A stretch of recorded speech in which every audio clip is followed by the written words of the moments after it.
Conclusion d'ordre pratique. Chapitre 5. Le Christ a subi l'humiliation et le renoncement parfait. Parfait parce qu'il était Dieu.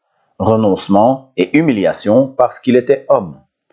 Or, la croyance chrétienne est que si, de quelque façon, nous partageons l'humilité et les souffrances de Christ, nous partageons aussi sa victoire sur la mort et, par conséquence, nous jouirons d'une vie éternelle. Nous deviendrons alors des créatures parfaites et parfaitement heureuses. Ceci va bien au-delà de toutes nos tentatives pour suivre l'enseignement du Christ. Les gens demandent souvent quand la prochaine étape de l'évolution va se produire, l'étape après l'homme. Or, du point de vue chrétien, elle s'est déjà produite. En Christ, une nouvelle espèce d'homme est apparue, et ce nouveau type de vie qu'il a lui-même inauguré doit être mis en nous. Comment cela se fait-il? D'abord, souvenez-vous comment nous avons acquis notre vie naturelle, ordinaire celle-ci. Nous la tenons, sans notre consentement, d'autres individus, père et mère, et de tous nos ancêtres, et par un procédé très curieux qu'on n'aurait jamais deviné, qui comporte jouissance, douleur et danger. La plupart d'entre nous passent de longues années de leur enfance à essayer de deviner comment ils sont venus à la vie. Et quelques enfants, quand on le leur révèle, ne le croient pas. Pour ma part, je ne saurais les en blâmer, car ce processus est vraiment bizarre. Or, le Dieu qui l'élabora est le même Dieu qui décida comment cette vie nouvelle, la vie du Christ, se répandrait. Attendons-nous à ce que ce processus nous paraisse bizarre lui aussi. Dieu ne nous a pas davantage consultés quand il a inventé la sexualité qu'il ne l'a fait quand il a inventé ce processus. C'est par trois choses que la vie du Christ est répandue en nous. Le baptême, la foi et cet acte mystérieux que les chrétiens appellent de noms divers, scène, Eucharistie ou repas du Seigneur. Tout au moins, ce sont les trois méthodes habituelles. Je ne dis pas qu'il ne puisse exister des cas particuliers où cette vie se répand sans l'une ou l'autre de ces choses. Je ne dispose pas du temps nécessaire pour traiter ces cas particuliers. Et d'ailleurs, je n'en ai pas la compétence. Si vous vouliez en quelques minutes expliquer à quelqu'un comment gagner Bordeaux, vous lui conseillerez le train. Il pourrait, il est vrai, s'y rendre en bateau ou en avion, mais vous n'auriez pas l'idée de lui parler de ces moyens de locomotion. Je ne prends pas parti pour dire laquelle de ces trois choses est essentielle. Mon ami méthodiste aimerait que j'insiste davantage sur la foi, mais je ne m'y laisserai pas entraîner. Quiconque professe de vous enseigner la doctrine chrétienne vous dira, en fait d'utiliser ces trois choses, ce qui suffit à notre but présent. Moi-même, je ne vois pas pourquoi elles devraient être conducteurs de la vie nouvelle. Mais si l'on ne m'avait pas expliqué le mystère de la procréation, je n'aurais jamais vu la relation entre un plaisir physique particulier et la venue au monde d'un être humain. Il nous faut accepter la réalité telle qu'elle se présente à nous. À quoi sert-il de palabrer sur ce qu'elle devrait être ou que nous aurions voulu qu'elle soit? Mais bien que je ne vois pas pourquoi il est ainsi, je peux vous dire pourquoi j'y crois fermement.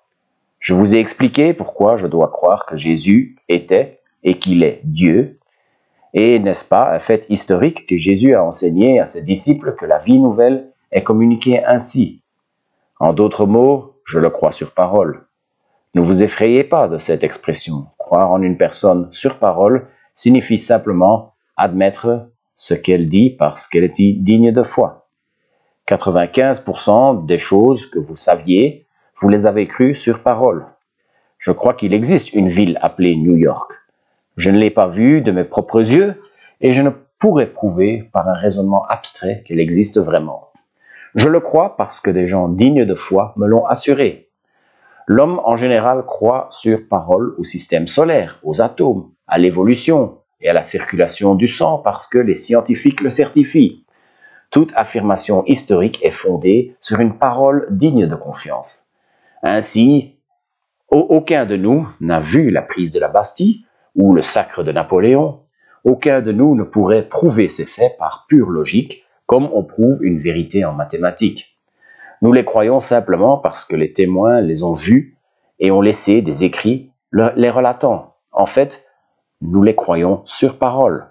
Un homme qui regimberait en général devant les paroles dignes de confiance, comme certains le font en matière de religion, devrait se contenter de ne rien savoir toute sa vie. Ne pensez pas que j'érige le baptême, la foi et la scène en éléments qui se suffisent à eux-mêmes et se substituent à nos propres tentatives d'imiter le Christ. Vous tenez votre vie naturelle de vos parents, mais cela ne signifie pas qu'elle durera si vous n'en prenez pas soin. Vous pouvez la perdre par négligence ou la supprimer par le suicide. Il vous faut la nourrir et l'entretenir. Mais souvenez-vous toujours que vous n'en êtes pas l'auteur. Vous entretenez seulement une vie reçue de quelqu'un d'autre. De même, un chrétien peut perdre la vie nouvelle qu'il a été mis en lui et il doit faire des efforts pour le conserver. Même le meilleur chrétien qui ait jamais vécu n'agit sur sa propre impulsion vitale. Il nourrit ou protège simplement une vie qu'il n'aurait jamais pu acquérir par ses propres efforts. Ceci entraîne des conséquences pratiques. Aussi longtemps que la vie naturelle anime notre corps, elle agira sans arrêt pour réparer ce corps. Faites-vous une blessure et jusqu'à un certain point, contrairement au cadavre, ce corps guérira. Un corps vivant n'est pas un corps qui jamais ne se blesse, mais qui, jusqu'à un certain point, se répare tout seul.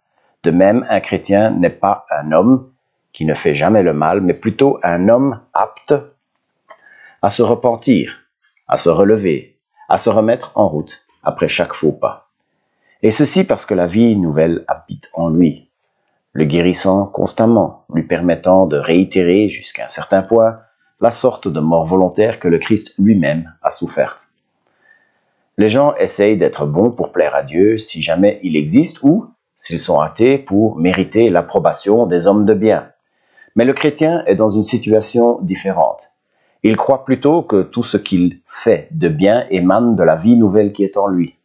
Il ne conçoit pas que Dieu nous aime parce que nous sommes bons, mais plutôt qu'il nous rendra bons parce qu'il nous aime.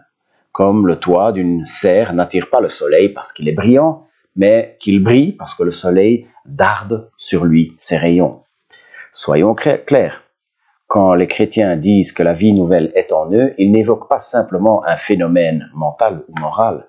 Quand ils parlent d'être en Christ ou du Christ en eux, cela ne signifie pas simplement qu'ils pensent au Christ ou qu'ils l'imitent. Ils veulent dire que le Christ opère réellement à travers eux, que l'ensemble des chrétiens est l'organisme physique au travers duquel le Christ agit. Nous sommes ses doigts, ses muscles, les cellules de son corps. Peut-être est-ce la raison pour laquelle cette vie nouvelle se développe non seulement par des actions purement mentales, comme la foi, mais aussi par des actes physiques, comme le baptême et la scène. Il ne s'agit pas seulement de répandre une idée, il s'agit plutôt d'une évolution, un fait biologique ou suprabiologique. Il ne sert à rien d'essayer d'être plus spirituel que Dieu. Dieu n'a jamais voulu que l'homme soit une créature purement spirituelle.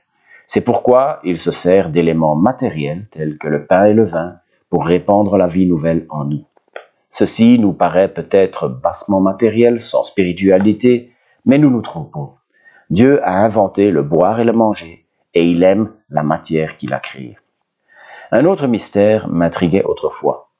N'est-ce pas terriblement injuste que cette nouvelle vie soit l'apanage de ceux qui ont entendu parler du Christ et ont pu croire en lui? Or, Dieu ne nous a pas fait part de ses dispositions relatives aux autres individus. Nous savons parfaitement qu'aucun homme ne peut être sauvé si ce n'est par le Christ. Mais nous ne savons pas si seuls ceux qui le connaissent sont sauvés. Alors que vous vous inquiétez à propos de personnes du dehors, l'attitude la plus déraisonnable que vous puissiez adopter est de rester vous-même en dehors. Les chrétiens sont le corps du Christ, l'organisme au travers duquel il agit. Toute adjonction à ce corps lui permet d'œuvrer davantage. Si vous voulez intervenir auprès de ceux qui restent en dehors, il faut ajouter votre pauvre petite cellule au corps du Christ qui seul peut leur venir en aide. Sectionner les doigts d'un homme serait une bien curieuse façon de l'entraîner à travailler davantage. Une autre objection est parfois émise. Pourquoi Dieu est-il descendu d'une manière si discrète, en ce monde occupé par l'ennemi? Et a-t-il créé une sorte de société secrète pour saper l'action du diable? Pourquoi n'est-il pas venu en force envahir cette terre? Manquerait-il de puissance? Eh bien, les chrétiens croient qu'il va venir en force. Nous ne savons pas quand il viendra, mais nous pouvons deviner pourquoi il n'est pas encore venu. Il veut donner à chacun l'occasion de se ranger à son bord en toute liberté. Vous n'auriez sans doute pas beaucoup d'estime pour un Français qui attendrait que les Alliés pénètrent en Allemagne pour se déclarer de leur côté. Dieu va revenir. Mais ces personnes qui veulent que Dieu intervienne ouvertement et directement dans notre monde se rendent-elles compte de ce qu'il adviendra quand il le fera effectivement? Ce sera la fin du monde, la fin du spectacle. Mais à quoi servirait-il ce jour-là de dire qu'on est de son côté, au moment même où l'univers s'évanouit comme un rêve ou quelque chose d'absolument inimaginable y pénètre avec fracas, quelque chose de si beau pour certains et si terrible pour d'autres qu'aucun n'aura plus la possibilité de choisir. Dieu se manifestera alors ouvertement, avec une telle force que chacun sera frappé, soit d'un amour, soit d'une horreur irrésistible. Tôt ou tard, alors pour choisir, trop tard alors, pour choisir son camp. Il ne sert à rien de dire qu'on choisit de rester couché quand il est devenu impossible de se lever. Le temps du choix sera passé. Ce sera plutôt le temps de découvrir pour quel camp nous avions vraiment opté, consciemment ou non. C'est donc aujourd'hui, à cet instant même, que l'occasion nous est donnée de faire le bon choix. Dieu retarde l'accomplissement de son dessein pour nous donner encore cette possibilité. Elle ne saurait durer éternellement. Il nous appartient de saisir cette occasion ou de la laisser passer.